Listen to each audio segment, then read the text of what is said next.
টান টান উত্তেজনাপূর্ণ একেবারে লাস্ট ওভারের থ্রিলারে এই দ্বিতীয় টি-20 ম্যাচে ভারত ইংল্যান্ডকে 2 উইকেটের ব্যবধানে পরাজিত করলেও তার আগে চিপকের এই দারুণ ব্যাটিং সারফেসে ইংল্যান্ডকে যে মাত্র 165 রানে বেঁধে ফেলা গেছিল তার জন্য একটা ডেফিনেটলি ক্রেডিট প্রাপ্য ভারতের বোলারদের।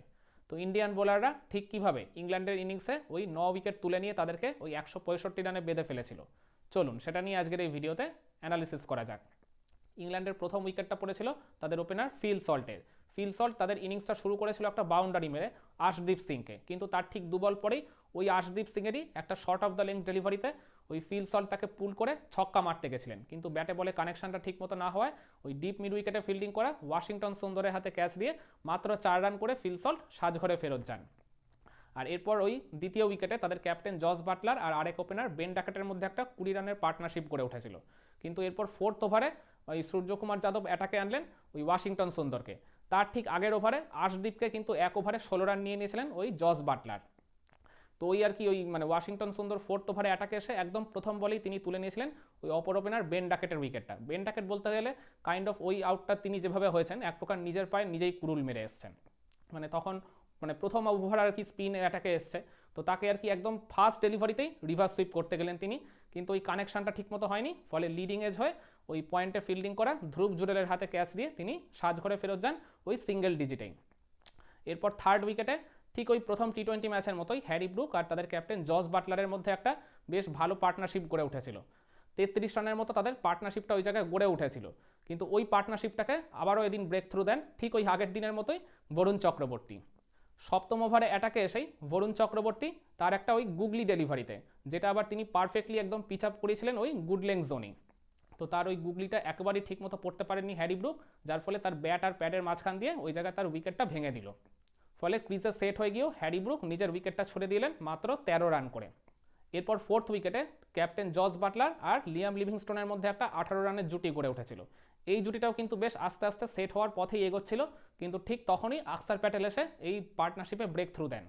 ওই ডেঞ্জারাস হতে চলা ইংল্যান্ডের ক্যাপ্টেন জস বাটলার ওই জায়গায় আকসার প্যাটেলের একটা ব্যাক অফ দ্য লেংথের ডেলিভারিতে তিনি ওই পুল করতে গেছিলেন, ব্যাক ফুটে আর কি খেলে গেছিলেন শটটা, কিন্তু ওই জায়গায় পাওয়ারটা ঠিক মতো জেনারেট হয়নি।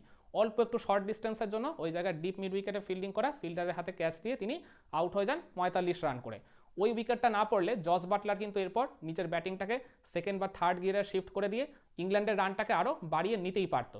তো ওই পার্টিকুলার মোমেন্টে ওই আর কি সিচুয়েশনে ওই জস বাটলারের উইকেটটা কিন্তু খুবই গুরুত্বপূর্ণ ছিল, আর যেটা তুলে নিয়েছিলেন একদম পারফেক্টলি ওই জায়গায় এই ভারতের ভাইস ক্যাপ্টেন আকসার প্যাটেল। এরপর 5ম উইকেটে লিভিংস্টোন আর জেমি স্মিথের মধ্যেও একটা ওই 13 রানের মতো জুটি গড়ে উঠেছিল, কিন্তু এই জুটিটাকেও খুব বেশিক্ষণ টিকতে দিলেন না ওই আকসার প্যাটেলই। তার ঠিক নিজেরই ভেরি নেক্সট ওভারে এসে তিনি তুলে নিলেন ওই ক্রিজে সেট হয়ে যাওয়া ওই লিভিংস্টোনের উইকেটটা।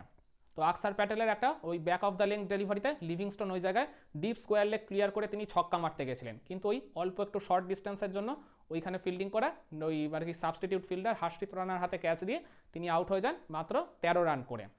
আর এরপর 6ষ্ঠ উইকেটে জেমি ওভারটন আর এই দিন টি-20 আন্তর্জাতিক ক্রিকেটে ডেবিউ হওয়া জেমি স্মিথের মধ্যে একটা 14 রানের মতো জুটি গড়ে উঠেছিল। পার্টিকুলারলি জেমি স্মিথ তখন বেশ ভয়ঙ্কর হয়ে উঠেছিল।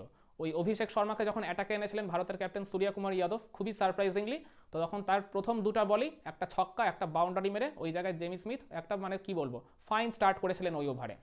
কিন্তু তার ঠিক ভেরি নেক্সট ডেলিভারিতেই অভিষেক শর্মার একটা ওই ফুল লেংথের ডেলিভারিতে তিনি ওই আর কি লং অফ ক্লিয়ার করে আবারও একটা ছক্কা মারতে গেছিলেন, কিন্তু ওই কানেকশনটা বা টাইমিংটা ঠিক মতো না হওয়ায় ওই লং অফে ফিল্ডিং করা তিলক ভার্মার হাতে ক্যাচ দিয়ে জেমি স্মিথ ওই জায়গায় আউট হয়ে যান 22 রান করে। ইংল্যান্ডের ওই জায়গায় 6ষ্ঠ উইকেটের পতন ঘটে।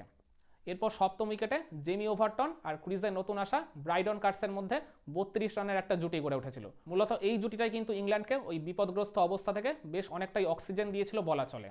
আর ব্রাইডন কার্স এই পার্টনারশিপে হওয়া 32 রানের মধ্যে তিনি একাই নিয়েছেন 30টা রান। তো যখন এই জুটিটা ভারতের জন্য চোখ রাঙানি হয়ে উঠছে, তো তখন বরুণ চক্রবর্তী তার স্পেলের একেবারে লাস্ট ওভারে এসে ওই লাস্ট বলেই তিনি তুলে নিলেন ওই জেমি ওভারটনের উইকেটটা। তার আগে বরুণ চক্রবর্তীর ওই ওভারেই ওই ব্রাইডন কার্স তাকে কিন্তু 2-2টা ছক্কা মেরে দিয়েছিলেন, আর ওই পার্টিকুলার ওভারটা থেকে তিনি তার আগে 15টা রান দিয়েও দিয়েছিলেন, কিন্তু ওভারের একবারে লাস্ট ডেলিভারিতে বরুণ চক্রবর্তী জেমি ওভারটনের উইকেটটা তুলে এই ডেঞ্জারাস হতে চলা পার্টনারশিপটাকে ওই জায়গায় ভাঙন ধরান। বরুণ চক্রবর্তীর ওই একটা গুগলি বা রং আর্ন ডেলিভারি ঠিক ওই হ্যারি ব্রুকের মতোই একেবারেই পিক করতে পারলেন না এই জায়গায় জেমি ওভারটন, ফলে তার ব্যাট আর প্যাডের মাঝখান দিয়ে ওই জায়গায় তার উইকেটটা ভেঙে দেয়। ফলে জেমি ওভারটন 5 রান করে প্যাভিলিয়নে ফেরত যান আর ইংল্যান্ডের ওই জায়গায় 7ম উইকেটের পতন ঘটে। আর এর ঠিক ভেরি নেক্সট ডেলিভারিতেই মানে ওই রবি বিষ্ণই তার পরের ওভারে অ্যাটাকে এসেছিলেন, প্রথম বলেই রবি বিষ্ণইকে ওই মিড উইকেটে একটা হুইপ করে 2 রান কালেক্ট করতে চাইছিলেন ওই ক্রিজে সেট হয়ে যাওয়া ব্রাইডন কার্স, কিন্তু তার পার্টনার জোফরা আর্চারের সাথে ওই জায়গায় একটা ভুল বোঝাবুঝি হওয়ায় ব্রাইডন কার্সকে ওই রান আউট হয়ে চলে আসতে হলো। কিন্তু তিনি খুব ভালো আর কি একটা নক খেলে দিয়ে গেছেন। ইংল্যান্ড যে আর কি রানটা শেষমেশ সংগ্রহ করতে পেরেছে এর জন্য আর কি এই লাস্টের দিকে মূল ক্রেডিটটা ছিল এই ব্রাইডন কার্সেরই। তো খুবই আনলাকিলি তাকে 17 বলে 31 রান করে ওই রান আউটের শিকার হয়ে প্যাভিলিয়নে ফেরত যেতে হলো। আর ওই বললাম যে আর কি ডিপ মিড উইকেটে তিনি হুইপ করেছিলেন, ওই লং অন থেকে দৌড়ে এসে ধ্রুব জুরেল কিন্তু বলিং এন্ডে থাকা রবি বিষ্ণইকে একটা চমৎকার থ্রো করেছিলেন, যার ফলে কিন্তু এই রান আউটটা শেষমেশ হয়েছিল আর যার ফলে ভারতের বোলারদের উপর থেকে অনেকটা তখন প্রেশার রিলিজ হয়েছিল। এরপর নবম উইকেটে ওই জোফরা আর্চার আর আদিল রশিদের মধ্যে একটা 20 রানের পার্টনারশিপ গড়ে ওঠে, ঠিক ওই প্রথম টি20 ম্যাচের মতোই। তো এই জায়গায় তাদের ওই পার্টনারশিপটা ইংল্যান্ডকে ওই 150 রানের গন্ডি টপকে দেয়। কিন্তু 19 নম্বর ওভারের একবারে লাস্টের আগের ডেলিভারিতে হার্দিক পান্ডিয়ার ওই একটা চেঞ্জ অফ পেসের ডেলিভারিতে ওই জায়গায় একটা বড় শট খেলতে গেছিলেন আদিল রশিদ, কিন্তু আউটসাইডে যে শিকার হয় তিনি ওই উইকেট কিপার সঞ্জু স্যামসনের হাতে ক্যাচ দিয়ে আউট হয়ে যান 10 রান করে। তো তার সাথে সাথে ইংল্যান্ডের নবম উইকেটের পতন ঘটে। এরপর লাস্ট ওভারে ইংল্যান্ড কালেক্ট করতে পেরেছিল 8 রান, যার ফলে তারা 9 উইকেটে 165 রান তোলে। এরপরের গল্পটা তো আমাদের সবারই জানা। এরপর ভারতের ইনিংসে ক্রমাগত উত্থান পতনের মধ্য দিয়ে একবারে লাস্ট ওভারের একটা থ্রিলারে ওই জায়গায় নিজের নার্ভ ধরে রেখে তিলক ভার্মা শেষমেশ আর কি ম্যাচটা ফিনিশ করে ভারতকে ওই 2 উইকেটের ব্যবধানে জয়টা তুলে দেয় 4 বল হাতে রেখে। আর যার ফলে ভারতের বোলাররা নিজেদের অসাধারণ নৈপুণ্য দেখিয়ে ওই জায়গায় ইংল্যান্ডকে প্রথম ইনিংসে মাত্র 165 রানে বেঁধে ফেললেও আর কি ওভারঅল আর কি ম্যাচ সিনারিও সাপেক্ষে বা ম্যাচ সিচুয়েশনের সাপেক্ষে প্লেয়ার অফ দ্য ম্যাচ হয়েছেন এই ম্যাচের ওই তিলক ভার্মা। তো আপনারা কি মনে করেন ভারতের বোলাররা ইংল্যান্ডের ইনিংসে যে 9 উইকেট তুলে নিয়েছিল এই 9 উইকেটের মধ্যে ইংল্যান্ডের কোন ব্যাটারের আউট হওয়াতে আপনি সবচেয়ে বেশি খুশি হয়েছিলেন, বা কোন পার্টিকুলার উইকেটটা পড়ে যাওয়ার পর আপনি ওই জায়গায় সবচেয়ে বেশি স্বস্তির নিঃশ্বাস ফেলেছিলেন? কমেন্ট করে আপনার মতামতটা জানাবেন নাকি?